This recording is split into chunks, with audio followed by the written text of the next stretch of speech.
নাফে ইবনে জুবায়ের রহমতুল্লাহ তাহাকে সায়েব ইবনে উখতে নামির রহমতুল্লাহর নিকট একটি বিষয়ে প্রশ্ন করিতে পাঠাইলেন।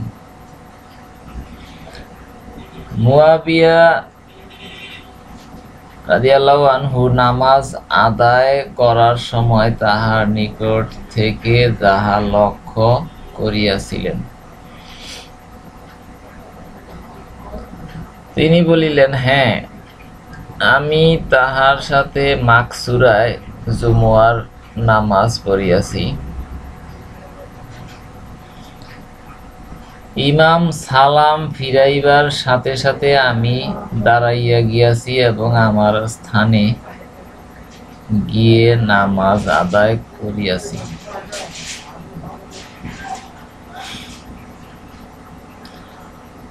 মুয়াবিয়া রাদিয়াল্লাহু আনহু প্রবেশ করিয়া আমাকে ডাকিয়া আনিয়া বলিলেন, তুমি আর এইরূপ করিও না। জুমুয়ার নামাজ আদায় করার সময় অন্য কোনো নামাজ পড়িও না।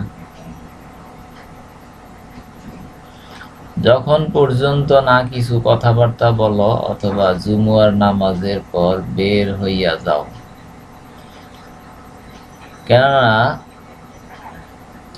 হুজুর পাক সাল্লাল্লাহু আলাইহি ওয়াসাল্লাম আমাদেরকে এইরূপ আদেশ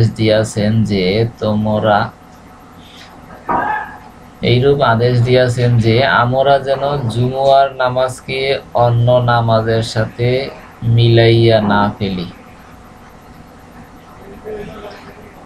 যতক্ষণ পর্যন্ত না কোনো কথাবার্তা বলি অথবা জুমুয়া পড়িয়া বের হইয়া যাই। আল হাদিস, মুসলিম শরীফ, হাদিস নাম্বার